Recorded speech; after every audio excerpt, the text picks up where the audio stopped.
Civil rights.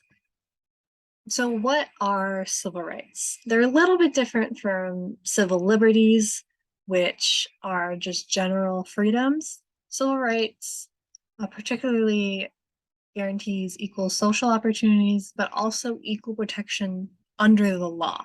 It is very much governmental and what is like policy based. Um, they typically are related to basic needs and allocation of resources. So we're talking about housing, education, health, and employment. And these civil rights are regardless of race, religion, gender, and other personal characteristics. And each of these typically end up having their own civil rights movement because they're not being granted these proper protections and resources. A Raisin in the Sun by Lorraine Hansberry is a story about a Black family's experience in South Chicago as they attempt to improve their financial circumstances after the father within the family has passed away. They received a large sum of insurance money, and each character has a different opinion of how they should use that. Particularly, two characters clash as one wishes to start a business, a liquor business, and the other wishes to move into a much nicer house. The major elements within the story are racism, both within and against the Black community, and housing discrimination. The character who wants to move into a nicer house, the house is within a white suburban neighborhood, and the family has to deal with neighbors clashing and not wanting them there. The I also deal with I also touch on education discrimination as one of the characters within the family wants to go to college using some of the insurance money. They would be the first of the family to go to college and hopefully to increase um, job opportunities further down the line. And this is because of previous generations not being able to go to college, either because of discrimination, uh, race laws, and financial uh, burdens um, that often the racism discrimination lead into.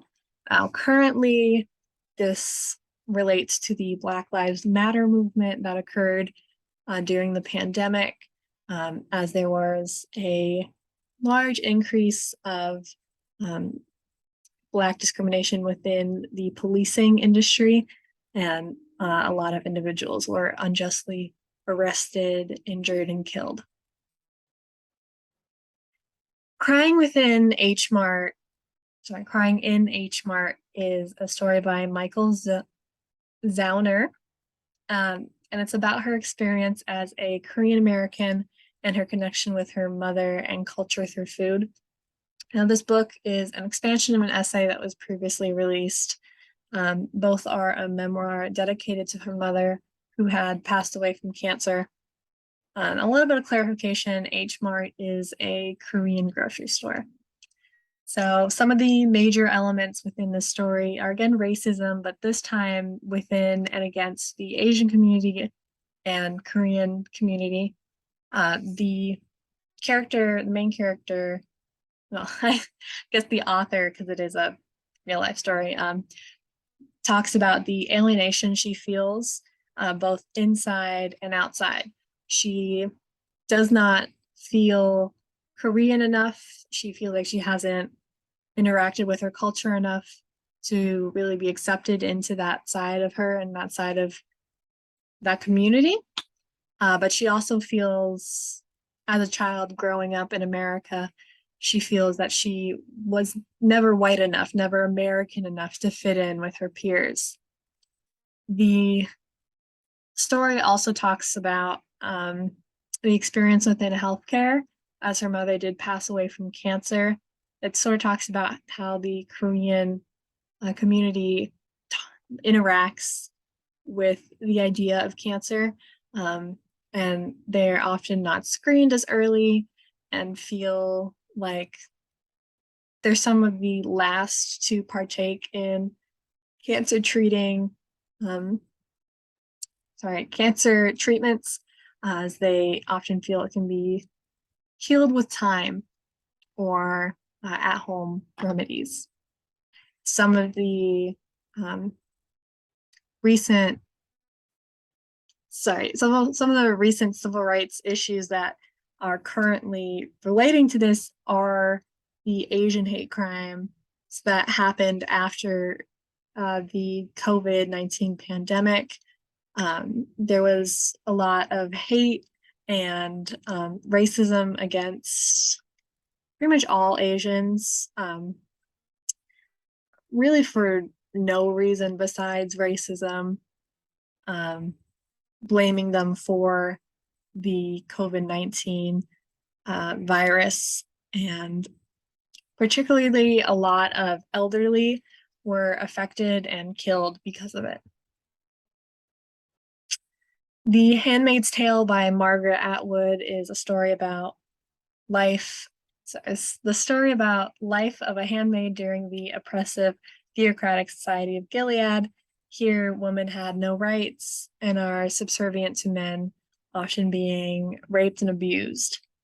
Some of the major elements within the story are feminism and a woman's role within society, gender discrimination, again, because the women were forced to be subservient, sort of how women responded to that and whatnot. And then it also talks a little bit about abortion and sexuality, abortion being banned because of both the religious element of society and also the lowering birth rates. And then also sexuality, anything that wasn't heteronormative was, I guess, terminated. They were seen as both against the Christian religion of Gilead and then also as expanded in the Hulu series.